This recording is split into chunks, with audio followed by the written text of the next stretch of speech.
the fifth element where she was learning almost instantaneously all of the elements of humanity and how we've evolved and all that. Yeah, just kind of like that in that movie Her, where she just becomes superhuman very quickly and zooms away from us, right? Like that. So we'll probably reach there. There's something called the singularity that Ray Kurzweil talks about, 2029, where the amount of information is just happening too fast for us to ever keep up. It feels like that now, but I think I know it's just going to get more and more like that. That feeling, it's quite an uneasy feeling. And then in 6 months, we'll be like, okay, it can do 80% of my work. What's the point of upskilling? Because in a year and a half, it can do 110% of your work. So that's a race you can't win. Welcome to the Future of Skills podcast. Today, I'm honored to be joined by Peter Morgan, an expert in artificial intelligence, machine learning, and digital transformation. Peter is a lecturer at Oxford University and a thought leader in AI ethics and governance, exploring the intersection of technology, policy, and the future of work. His work delves into the impact of generative AI on business, workplace dynamics, and economic structures, offering invaluable insights into how we navigate and the shifting technology landscape as it is at the moment. Today, we'll explore one of the most pressing conversations of our time, the ethics of AI in workplace of tomorrow. How will AI reshape industries, decision-making, and human agency? Most importantly, what ethical frameworks must we establish in order to ensure that AI serves humanity rather than undermines it? Peter, welcome. Honored to have you in. Yeah, hi. Thanks, Lydia. Really great to be here. Thank you so much. And before we dive in, because it's such an exciting topic that we have here today, we have a little bit more of a tendency to explore the personality behind, right? So there is this tradition that we ask usually on the podcast, and that is, before we dive in, the discovery question for our guests is, please kindly tell us a little bit about yourself in 3 words of your choice. I'd say academic, introvert, and curious. That's excellent choices. I can see that curiosity plays the driving mode in all of that, isn't it? In particular, curiosity. Yeah. And now in terms of the career pathway, Peter, so when it comes to the career and the early stages of that being built up for you, what has led you into exploring the tech and the AI aspect of it? Yeah, that's a great question. So I started off in physics. That's my curiosity. I wanted to know how the world works at the deepest level. I ended up going into industry after that. I was working on a PhD in particle physics. I went into the cloud computing, it's called networking back then, industry, sort of worked for Cisco and, Cisco partners for 10 years. So that was in cloud compute. I got a little bit bored with that, to be honest, after 10 years. My curiosity, I think I'd explored everything in that field. So I went back to academia for 3 years. I worked on a particle physics experiment measuring the mass of neutrino. That was fun. Then after that, I was like, what do I do now? And that was around 2013.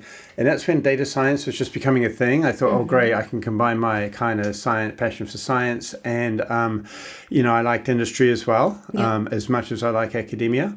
So I became a data scientist, And that quickly led to machine learning, because I quickly saw that machine learning was the most general way of processing information. That's a bit nerdy, but I could see there's a kind of mathematical structure underlying everything, not just science data, but business data and data in general. So, that kind of led into AI. It was called machine learning back then. And then deep learning, now AI. It kind of gets rebranded every few years. But I think AI is the most general term, and we'll stick with that. So that was my journey. It's a little bit convoluted, but, I quite like that. I can appreciate that. And the fact that, as you said yourself, if it's something that you feel you've explored already and you can go into the next level, next step, you'll be able to do that. It's definitely something that resonates. That's excellent. And then you said that obviously you've noticed that machine learning was seeing that advent in the earlier days. When do you think that might have been for you when you've noticed that? Yeah, I was more a pencil and paper kind of guy, just work everything out, on a piece of paper. I'm doing that too, see? Do all the math. Yeah, exactly. Yeah. And back those days, physicists weren't using computers much, maybe to analyze experimental data. So I was just do the math kind of guy, theoretical physics. So machine learning did not come onto my radar until I decided to become a data scientist. And then it was like, oh my God, this field has a whole history going back to the 1950s, Marvin Minsky, MIT, John McCarthy, went to Stanford, and then the AI Dartmouth conference in 1956 where Claude Shannon and everybody was there. And I'm like, this has a history just like physics. And so I just really have gone down the rabbit hole ever since. And, for the last 12 years, I've really been doing nothing but machine learning. So you've been captivated by it ever since. It's probably the deepest subject there is, because it kind of, ultimately, we're using our intelligence. Remember I said I pen and paper? We can use machine learning on digital computers to actually do what I was doing with pencil and paper, and that's a very profound thing. Especially with what you're saying in terms of trying to dig deeper and trying to find out the reason of it all, isn't it? Yeah, we're using it now to actually help us to understand the universe much quicker than we could without it. Actually, on that note, I know it's prepared for the later, this type of question, but you're inspiring me with that now. If you were to choose to pick a superpower for yourself, what would that be? Superpower, just to know everything more quickly, gives my curiosity. I could bet on it. You'd answer that. Yeah. I just want to know, how the universe works like today. But that's what that's the driving force, right? Yeah. I mean, some people are motivated by money, some, by sports, but it's curiosity that drives me. That's excellent. You know the movie, The Fifth Element, where that lady, obviously Mila Jovovich, she was learning almost instantaneously all of the elements of humanity and how we've evolved and all that. Yeah, just kind of like that in that movie Her, where she just becomes superhuman very quickly and zooms away from us, right? Like that. So we'll probably reach there. There's something called the singularity that Ray Kurzweil talks about, 2029, where the amount of information is just happening too fast for us to ever keep up. It feels like that now, but I think I know it's just going to get more and more like that. That feeling, it's quite an uneasy feeling actually, but it's here we are. It's kind of that profound. We're at a very unique point in human history right now. Absolutely. And it still is the right moment, I suppose, to ask all those questions in terms of what has got humanity to offer, the human brain to offer in terms of investigating the consciousness element and all of that. But we'll go into that. It's quite a deeper question. Well, that's a great question. Just to linger on a tiny second, when will these machine learning systems become, or will they become conscious? And if so, when? So I think we're right at that border as well. So it's not a silly question to ask anymore. 5 years ago, people would have thought you're mad and probably locked us up. But now it's like, these things, given what ChatGPT can do, it's like, well, hang on, I mean, what's the next thing, right? It's actually, they become self-aware. Exactly. They're not so silly anymore, these questions. Not so silly anymore, exactly. On that note, I've got a quote prepared for us to discuss. But before we go into that, very curious to understand a little bit more about your personal values here. So, Ian, in terms of, like an onion, trying to unpeel the personality behind the scenes. So let's delve into the journey of becoming you. What were you like as a child? The passions, traits from those early years that really stood with you. And were there any mentors, you might say? Mentors. Again, I was a curious child always, just always reading and stuff. And my mum said, why are you always in your bedroom? Why aren't you watching the news? And I'm just like, I didn't have an answer because I didn't know why. I was just like that. But anyway, my parents were very good. They were my first mentors. They let me, go on. I went overseas to America to do my PhD in physics, and they supported me. They didn't try to say, no, don't go or anything. So they were good like that, right? They didn't try to stop me or anything. And then the mentors became my professors at university. Always. And even now I look back and just see these really smart guys, way smarter than I'll ever be. And so they're definitely my mentors, and they give me inspiration even today. It's like, wow, they went far, right? And so I kind of gave up my academic journey and went into business, but they stuck with it. So if you were to still stay in the academia, were there any particular subject you might be so drawn into as to explore it any deeper? Physics, always physics is my first love. But now I would be doing half computer science, half physics, because computers and particularly machine learning have become such an important tool in that field, whether it's analyzing experimental data, or actually they can read through all the papers that have been published and actually come up with new theories by themselves. So I would have to use machine learning now as well, and I would study it. it at a much deeper level, even than I am now. Yeah. Thank you so much for answering. On that note, would there be any particular question you might want to find an answer to when you'd be digging deeper? No, I just think use these tools to help us accelerate scientific discovery, and that includes practical applications like drug discovery, better batteries, better solar cells to fight climate change, fight cancer, help us to live longer, healthier lives. It would be all about the application today. Yeah. Got you. So basically the use of it, the benefit for humanity. Yeah, bring out, rather than the isn't it? theoretical side, more the application side. Excellent. Thank you. That makes sense. So when it comes to then AI and automation, what do you think is the ideal case scenario in our view of the future, and what are the chances of us achieving this scenario? With machine learning? Yeah. The future's going to look bright. I mean, we have, there's always risks that we have to mitigate and keep an eye on. But if we navigate through these machine learning systems are just going to become more and more powerful and help us get to the future that we all want. I think we all want to live longer, happier, healthier lives. I don't know a single person who said, no, I want to die at 60 of cancer. Everyone wants to live to 100, 120, even longer nowadays, maybe. We could help solve longevity, right? That's like the holy grail. And Ray Kurzweil talks about that quite seriously. It's still science fiction, but, we're living longer, healthier lives. And so that's kind of the future I want to see. And I think we'll get there. When, it's just a matter of, it's a timeline when. I can't predict it. 10 years, 50 years, 100 years that we'll be living much, much longer. But so longer, happier, healthier lives. Climate change is a massive problem, even if some people pretend it doesn't exist and put their head in the sand and drill, baby, drill. That's doesn't make it go away. So if we could come up using machine learning systems, more efficient solar cells, more efficient batteries, then we could basically, shift from a carbon economy into a solar economy much quicker. So really these things, are just it is the most impactful technology we've ever invented. And some people say it's our final invention, because if we invent intelligence, artificial intelligence, then we're done, right? To flip the coin and look into what could be the most undesirable scenarios when it comes to AI and humans' existence, and what's already happening that might set the grounding for us to experience these scenarios in future. Yeah, see, that's a great question. That's a risk, and we should always take that very seriously and always consider that first.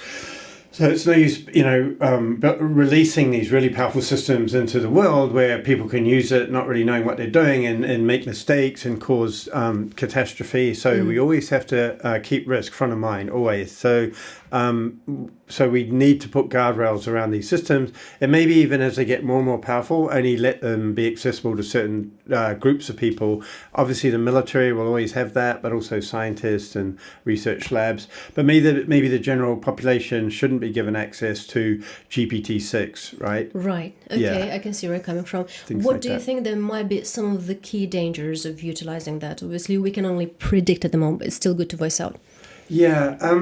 I just think there's two dangers. There's people who, including myself, not understanding the tools properly and what they do, asking it a question, putting in a prompt, and just, causing a lot of damage.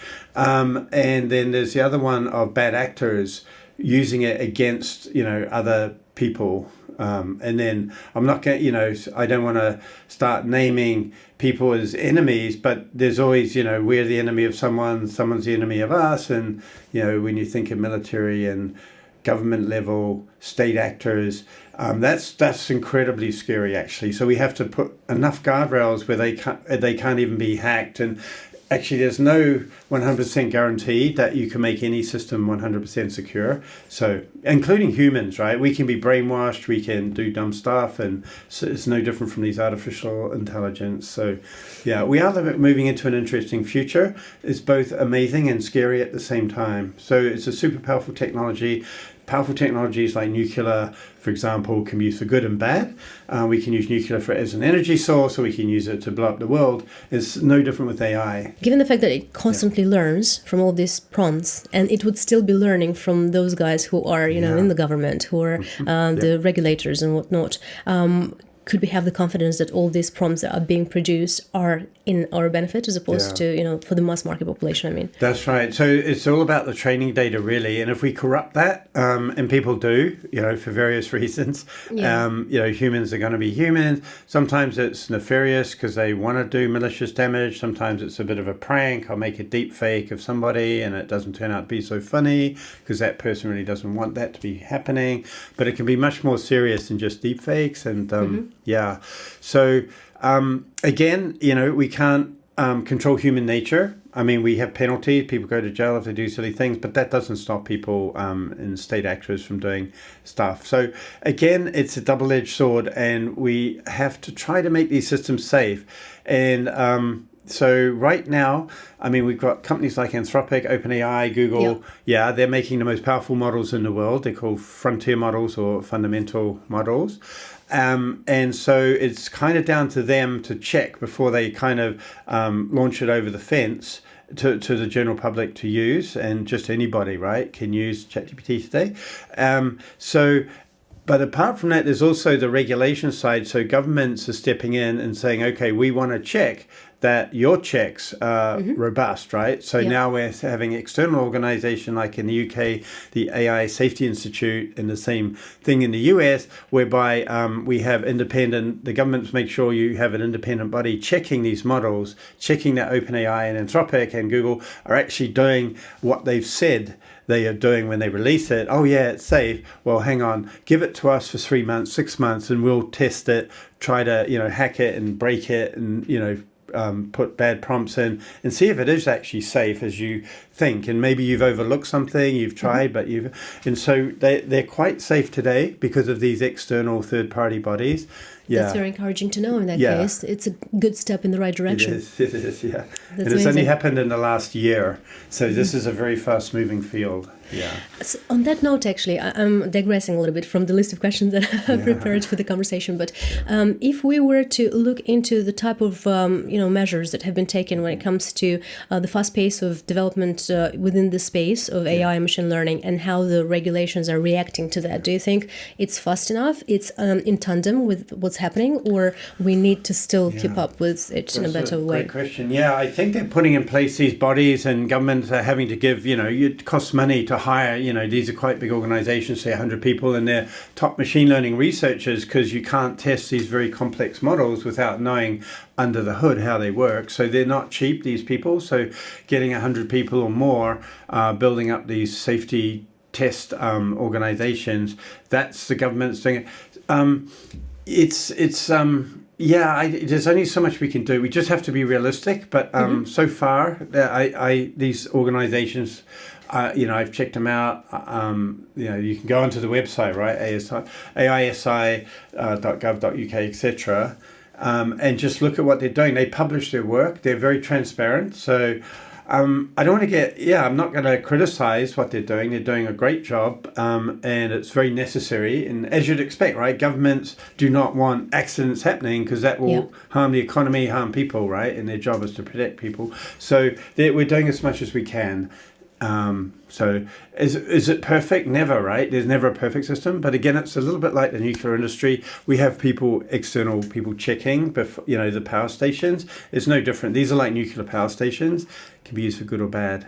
Yeah. Got you. So it's yet to come and be seen in terms of the effect. Yeah, as these models get more and more powerful, the checks will have to be more and more extensive for sure. But that's happening anyway. But I mean, there's some people who just want to shut the whole thing down, just like with the nuclear power station. And it worked.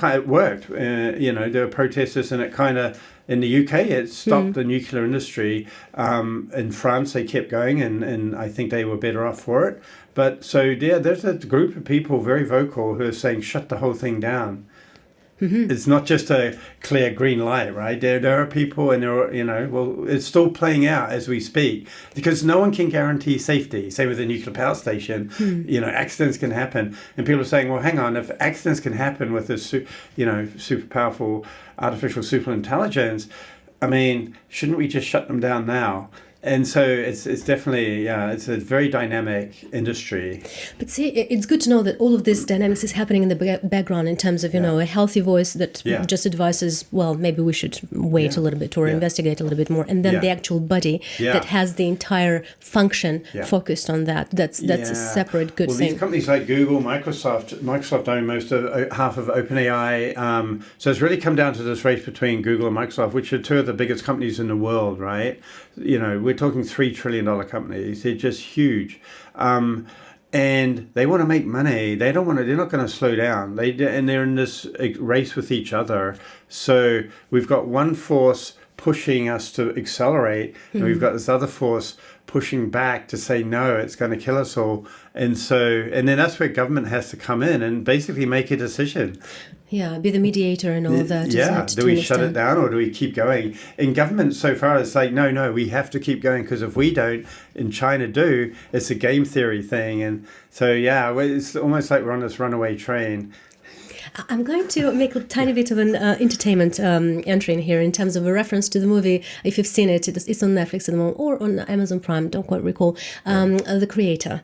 And actually the script in the movie was around the fact that AI has developed so much so that, they started to compete, the US against the Chinese government, and then the US decided to shut it all down because it was that accident that you're talking about. It was a nuclear, I think, explosion somewhere in Los Angeles, and then they decided to shut it all down. However, China decided not to do that. So, how to navigate the scape at the global level when it comes to, the governments within these various countries not aligning to one another on the use of. Well, they have these AI safety conferences every 6 months now, and they've had two. The first one was at Bletchley Park, which I went to. Then they had one in Seoul, and the next one's in Paris in about a month, I think. And so the government the global community is starting to coalesce around these conferences and behind the scenes, but not everyone comes, right? Russia's not coming at the moment, and God knows what they're doing, right? I'm sure they're as good as us, because they've always have been. They put the Sputnik was the first, right? So I'm sure they have their little Sputnik experiments going on that we don't know about. So unless everyone's at the table, it doesn't work. It just doesn't work. Absolutely. And I know that was actually a question around that on the forum within our University of Oxford course where, we've been discussing a similar topic. And you did mention that there too, that, unfortunately, ideally, you would want to have it all working together, but it's not necessarily something that's happening at the moment. No. I mean, even now with nuclear, people pull out, we create these treaties, and then, Russia decides to pull out, there's a war somewhere, and now Trump's pulling out of different things. So that's never going to keep us as 100% safe ever, right? So there's going to be uncertainty. Should we shut it down now? I don't think so. I think the upsides are so great that let's keep doing it. But the downsides are an existential risk, wipe out the planet. But I still want to keep going. And so if you took a poll now, you'd probably get 50% of the people on my side or sharing my view, and 50% would just be the complete opposite. It's very polarizing subject. It's just like nuclear energy. There's still people who think it's very unsafe because of Chernobyl and Fukushima and 3 Mile Island.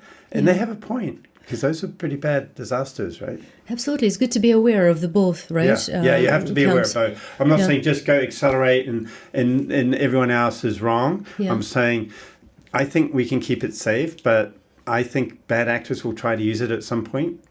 Well, it's always a danger of, right? It's a case of how can you remain with the tools that you have at hand to be able to then, somehow still safeguard it. There is a note that I've made, again, from utilizing the material on the course, which was super helpful.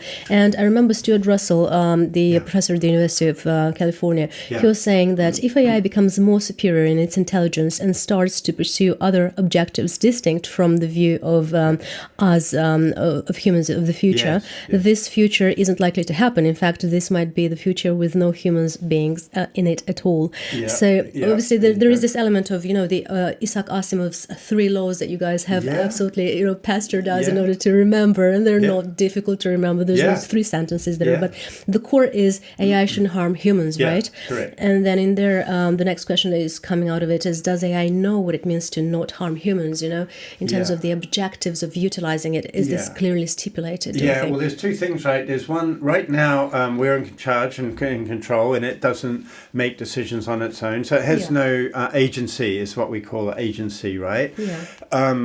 Whereas humans do. But we can see a point, maybe in a not too distant future, it could even be within 6 months, that these things start to have, these complex systems start to have agency, and so they can actually make these decisions on their own. Then we go into a different category altogether, right? Yeah. So now it's down to us, we can keep it safe. But when it's like a black box, and say we put like 100 of these agents together, and we just say, there we go off and solve this problem, solve cancer, this type of cancer, and come back in 6 months, right? And they go away, they read all the papers on the internet published about oncology and cancer, but at the same time they've come up with this other thing.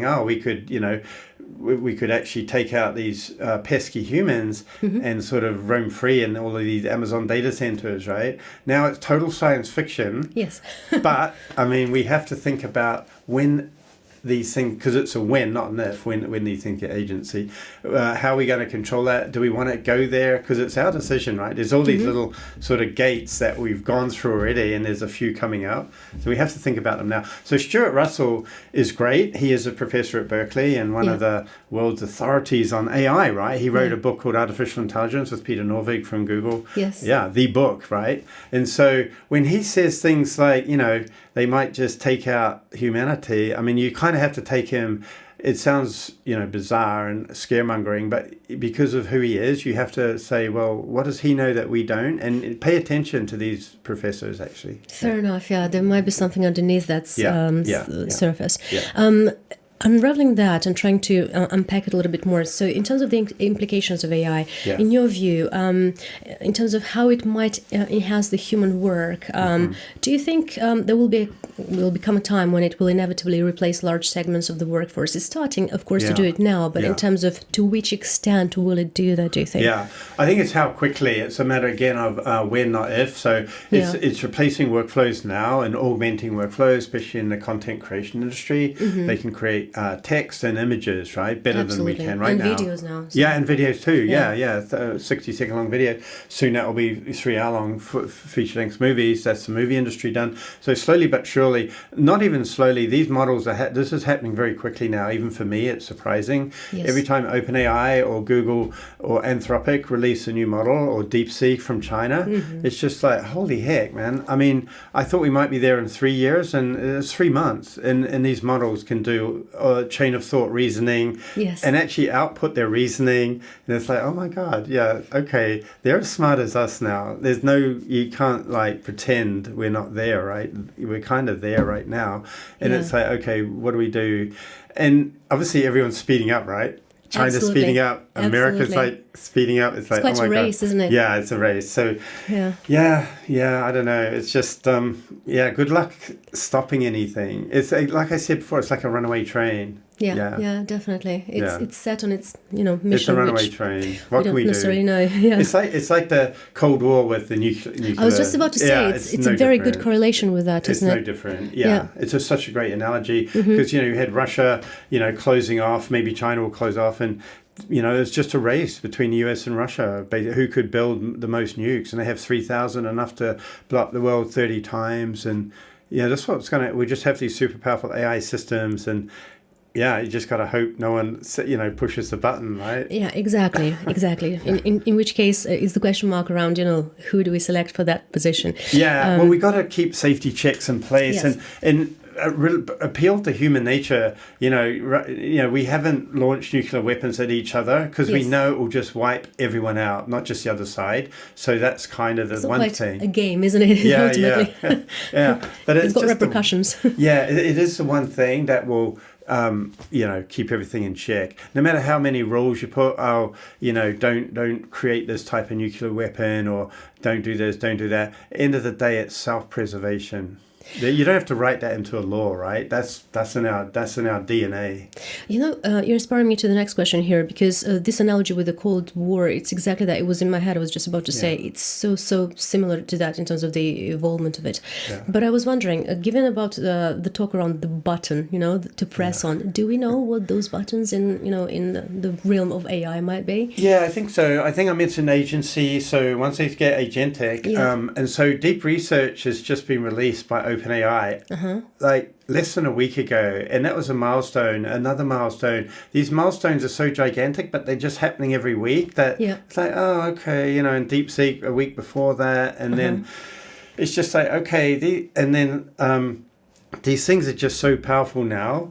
The milestones coming up that we have to watch out for is agency, self-awareness, and maybe soon I'll have even some form of subjective experience, emotions and that type of stuff. That sounds crazy, but yeah, I would say in a year, they'll start to say things and we'll be like, oh, isn't that's just math, that's just statistics, and they're not really conscious. But people are saying now that maybe some of them are conscious. Yeah. So there's this fine line. I mean, consciousness is on a spectrum from between 1 and 0. Like a bacteria or a virus is almost like 0.1 and 0.0001, and then a spider is 0.1, and then a cat and a dog is 0.5.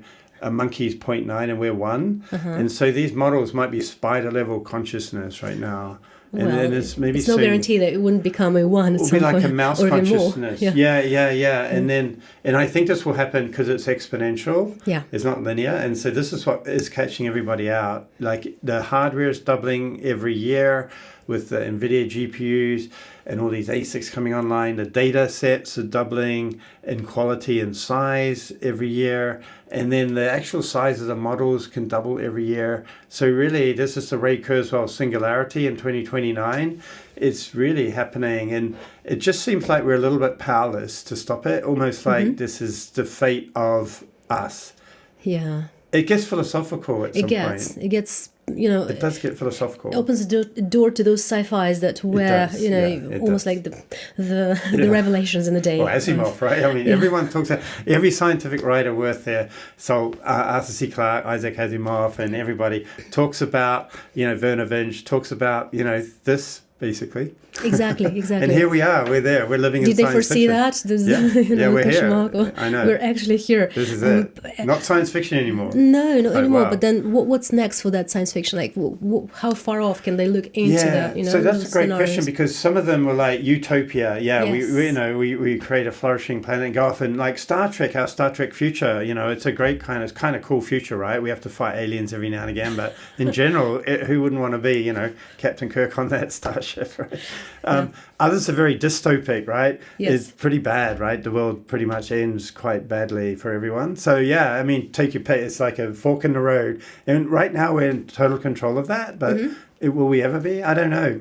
I like to look at the Star Trek future, but dystopia could happen if we mess it up. I mean, we'll just take out the Earth either through nuclear weapons or some sort of artificial superintelligence.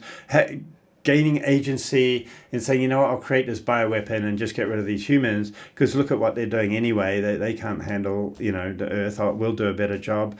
And that's the science fiction story I'm telling you right now. But it could go either way, right?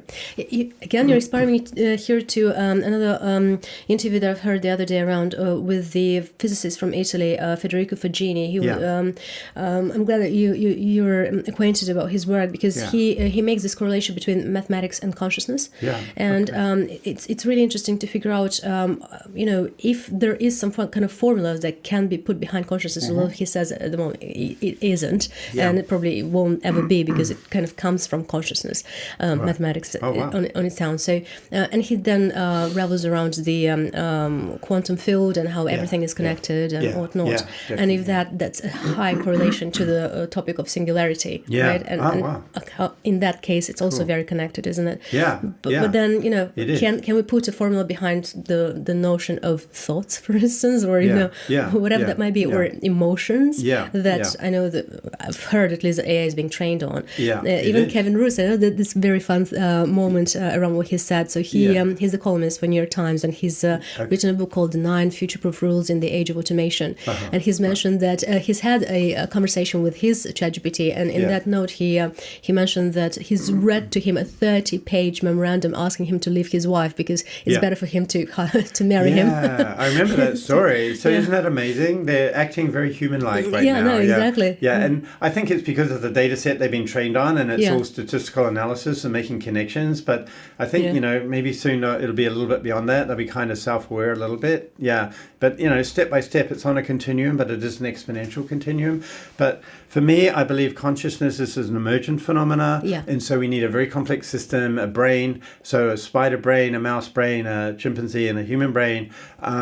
The human brain is more complex, and a monkey is more complex than a spider. And so those are different levels of consciousness. And so mathematics, well, as far as we know, apes can't do math, but we can. And, so I think we have an extra layer on our neocortex. So at the end of the day, I'm a physicist, and I do believe that, consciousness emerges from hardware, but the hardware has to be the right architecture. Right. So our silicon chips, digital chips like the NVIDIA GPU, are they the right architecture for consciousness?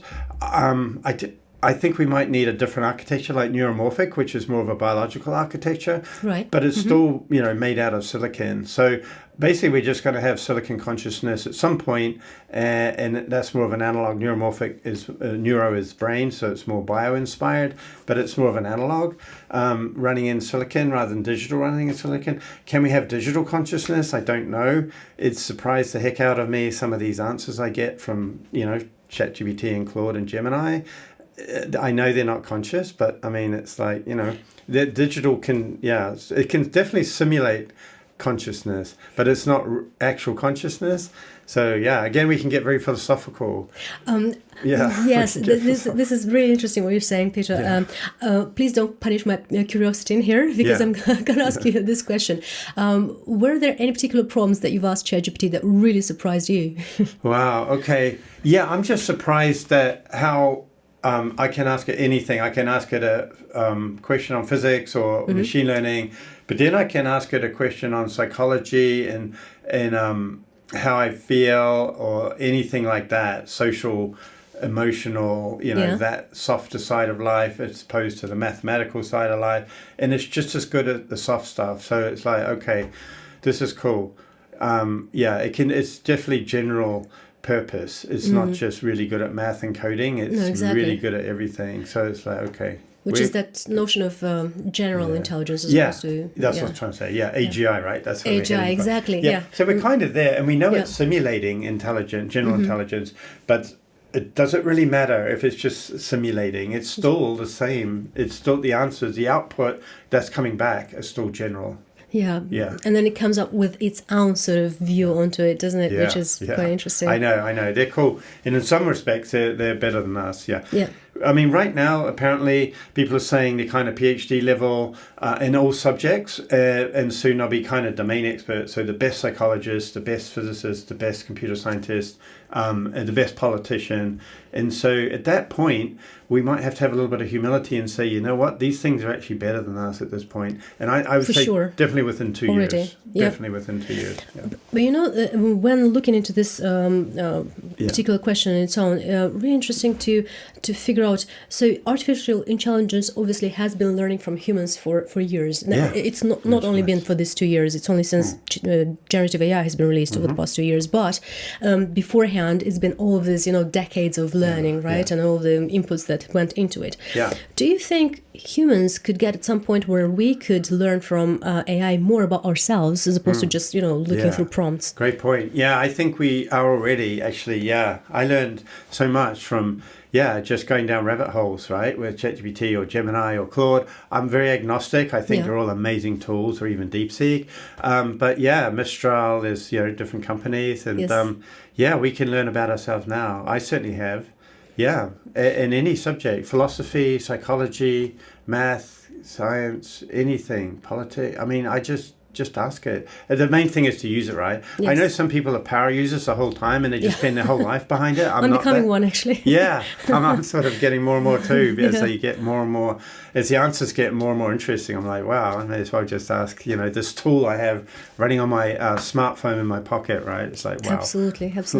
Actually, cool. here is one other aspect of it, right? That, we're guiding it, educating it, our own use of ChatGPT version that we have downloaded on our phones or whatever devices. But do you think it's safe to say that it's not profiling us in one way or another? Right, that's a great question because people worry about DeepSeek and all our data going back to the CCP. But we're just, what's the difference between them and Sam Altman, right? Come on, everyone's using our data. So I think that's kind of happening now. It's quite juicy, isn't it, to use the data, right? For the data sake analysis and whatnot. I know. I used to be like, okay, I'll give you all my data because I know the payoff is going to be amazing. But now it's just like, they really do know pretty much more about me than anyone else. So, it's a new regime we've moved into. Yes. And not everyone's happy or comfortable with that, actually. So, again, there'll be pushback from that point of view as well. Data privacy. That's good to know that there are regulations in place to actually oversee that. Yeah, GDPR, for example, yes, EU exactly. AI Act. Exactly. So they're in place, but bad actors can still scrape, right? But anyway. Yeah, it's another subject altogether, isn't it? Quite ample in its own. Going back to the recruitment because of the topic, and of course all this, focus on the sci-fi, the element of like what the future could look for us, and is it the good spectrum or the less so? Yeah. But at the moment, in terms of what's happening with AI and recruitment, it's quite curious in terms of knowing. So with the role of it and into the decision making, how do we ensure that the systems remain fair and unbiased? And, the current regulations, are they sufficient, do we think, or they need some more new governance structures? And then the last question that I've got on here, please bear with me. Shouldn't there be certain roles which would need to be protected from AI displacement and preserved for humans only? Yeah, so I think that's what we're going to end up with. So we'll have Hopefully. these, because we can't compete, right? These things are smarter than us already. Not. I haven't got a PhD in every subject in the world, right? Yeah. And they're really good at physics because there's a guy online who did a YouTube video and just fed it physics level qualifying exams, and it gets it right. I'm just like, that's the hardest type of exam. If you can pass that, you're a PhD in physics, and it can do it in math and coding and, psychology and political science. So I'm like, they're as smart as us already, so what we're going to have to do is be humble enough to accept that and just be human now and go like, okay, so there's a huge issue of technological unemployment. If they're that smart, they're going to take our jobs, and that's going to happen. So then we're going to have the basic income. But at that point, as long as our basic needs are covered, we can just become human again. We don't have to go and sit in a cubicle in jobs. 90% of the population in offices or labouring don't really. That's not inspiring to them. They have to do it to feed their families and to survive and to stay alive.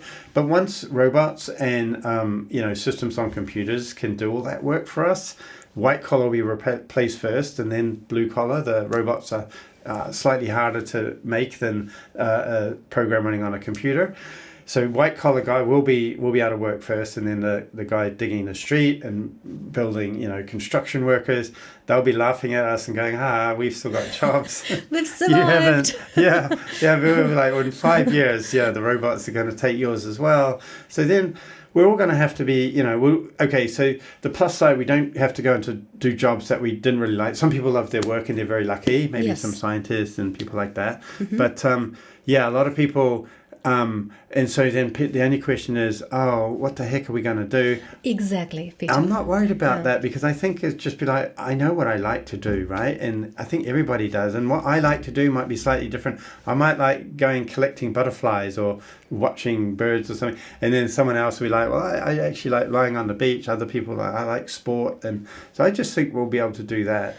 I love that view. It's just the next question that comes out of this is, given that there is this idea of the universal income and some other support that comes out of it, will that be enough of the support to allow us to go to the beach and do whatnot that we love? I don't know. We talk about something with 𝐉𝐭𝐮𝐫𝐞, the marginal cost of everything. So everything will come down once they're produced by machines to the sort of almost the cost of production, right? Yeah. So when you think about that, things won't cost that much. So food, there'll be a lot of mechanical agriculture will be all done by machines and everything. I mean, so everything's becoming automated. So yeah, I mean, I think the future will be fine. And so where's the money going to come from? The government, the government needs to redistribute all the wealth, but we're kind of going back to feudal systems now. Yes. I think once we push through that and redistribute everything, because work won't exist. This is a paradigm shift. It's not a little tweak in our thinking. This is a new regime we're moving into. Mm-hmm. So yeah, it's a universal income, whatever you want to call it. It's got a redistribution, so everyone has enough to live and have a roof over the head. Food, clothing, and shelter has to be taken care of. Anything above that, it will be unnecessary because, we'll all be kind of have the freedom to pretty much do it. Everything will be such low cost. I'm thinking at 10, 20 years out. But, no, of course. Hopefully not necessarily something that comes up straight away that you need to readjust and find solutions for. But then do we feel that, because the human brain still would need to be somehow stimulated and, would need to be put in the position of a certain challenge. So with that, the white-collar jobs were helpful, right? Because they would allow you that chance to actually think more. I think people play chess and go. There's a solution with that. And maybe, I have smart friends and maybe we'll just, talk about philosophy all day. Right. And, we can just do that. We can basically, do that, which we probably would be doing anyway if we didn't have to kind of work and have all this ambition and climbing ladders and all of that stuff. We'll still be able to be competitive. We'll have sports. You can wrestle if you want. You can try to outcompete at who can, write the best novel, because we'll be writing novels.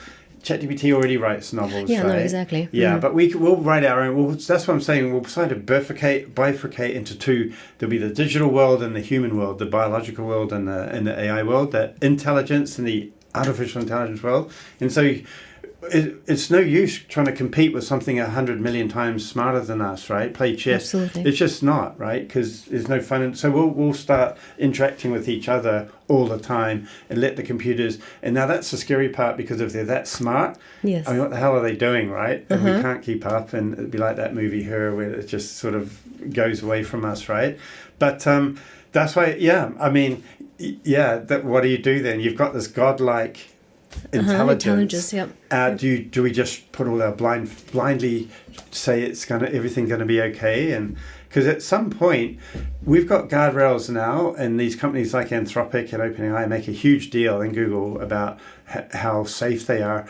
But when they're 100 times smarter than they are today, and it won't be a decade that takes that long, they can't say the guardrail, because these things will go around guardrails. So in a way, I don't know. I like to say, I just bring it on, but, let's solve cancer and live long and healthy lives. And these things will be benevolent, because super intelligent is more likely to be, I think, super benevolent as well. Like Einstein didn't want to kill the world, right? He loved the world. So that's what So, but there's a lot. See, fear is uncertainty. Fear is proportional to uncertainty. So the more uncertainty there is, the more fearful people get, because we don't know it. We just don't know what can come out of it. So that's nuclear technology. They didn't understand it, and they just let's just stop everything. So that's what I'm more worried about than anything, is that education. We need to educate everybody. 100%. So they don't. So it's our responsibility in the machine learning community is to do that and to step up to government and educate them as well. Let's go into the AI in education then. With AI rapidly integrating into workplaces, how should educational institutions adapt to prepare students for an AI-driven future? Yeah, that's a great question, because it is automating every industry, including education. So kids now, right?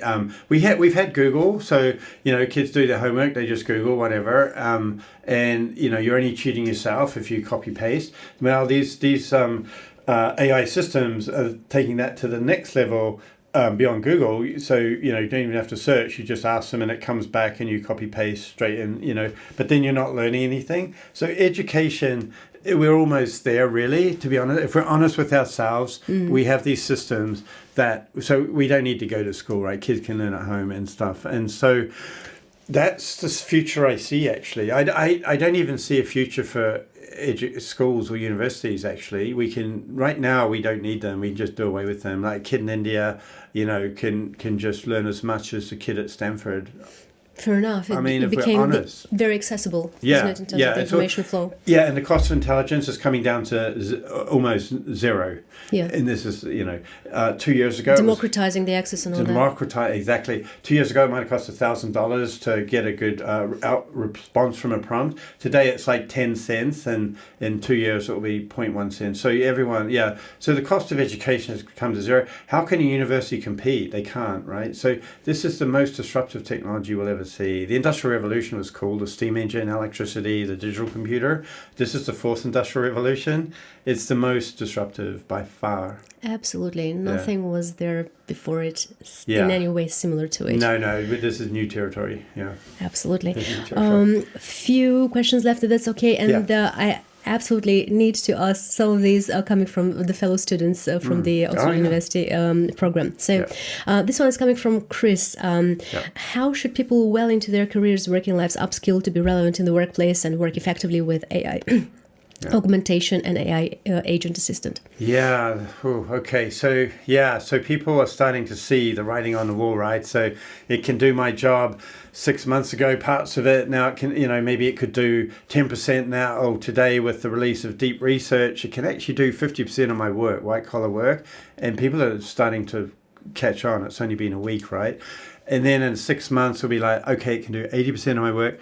What's the point of upskilling? Because in a year and a half, it can do 110% of your work. So that's a race you can't win. Anything that you would suggest, let's say, young generations out there who are just starting to... Sit back and relax. You don't have to do anything in 4 years. There'll be no work for you to do, no white collar. Yeah. See, in a way, I've been in this field for 12 years, so my thinking has got used to it. I used to no, this can't be right. And it will take a long time for a lot of people because we don't think that, we don't adjust that quick, right? We're kind of resistant to change.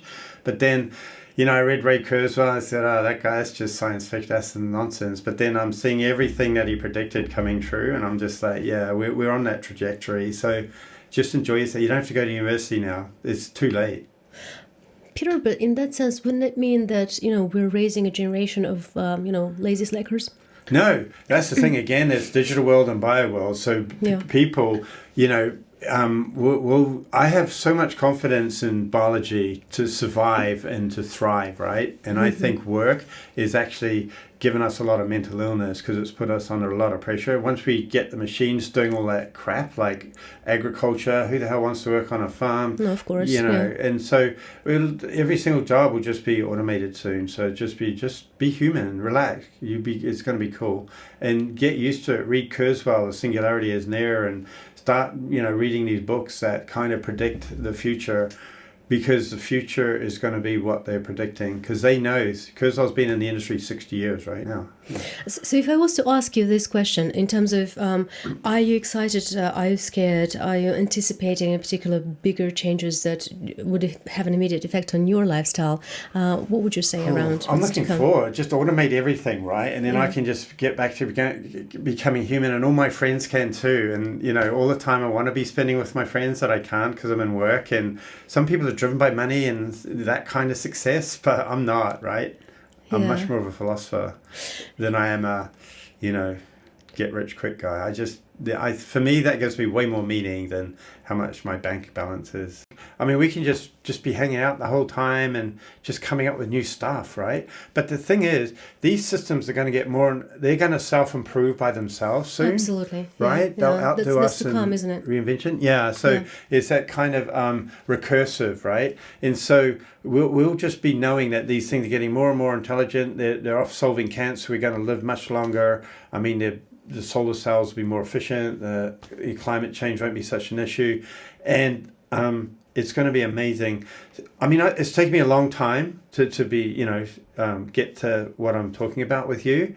But I had a lot of fear at the beginning. Actually, I was one of the shut it all down guys. But then I'm like, you know what? Maybe I don't know as much as what I thought I did back then. But today I'm like, I can see what's going to happen, right? Quite clearly. We're going to have accidents. Bad actors will try to use it. War, right? We always have war. That's my next point into it. Yeah. So, stuff will happen, but hopefully it'll be like nukes. We won't actually use them to destroy the whole world. I can think of one job that particularly might be really relevant in this, and this is probably coming to the end of our discussion really, but is this ethical consideration? Because for that to happen, for you to have, a healthy lifestyle, to connect with other humans and explore more of yourself and your questions for your life or existence, we'll need to have some ethical safeguards in place, really strong ones.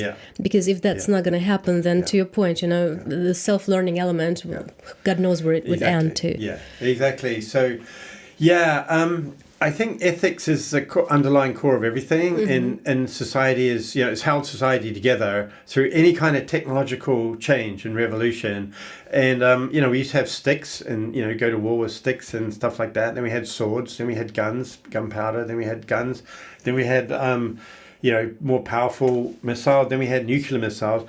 The whole time, ethics is what's kept us from taking the whole thing out, right? The whole planet out. And we've had bloody wars. There's still bloody wars. There's still stuff, violence in everyday life, people robbing, killing, tribes going to war, us going to war. We're a big tribe in the West versus whoever, right? Tribal. We have that tribe. We have that. And the problem is we have nuclear weapons with monkey brains, right? And now soon we're going to have super intelligence. Maybe they'll somehow kind of help us guide through the way. But really it's in us, I think. And the thing I said before about survival. That's the most powerful instinct we have, is survival and maybe reproduction. So that so far has prevented us from wiping ourselves out, or just taking a super powerful thing and saying, right, I'm just going to take everyone out except for me. And so ethics comes from that, I think.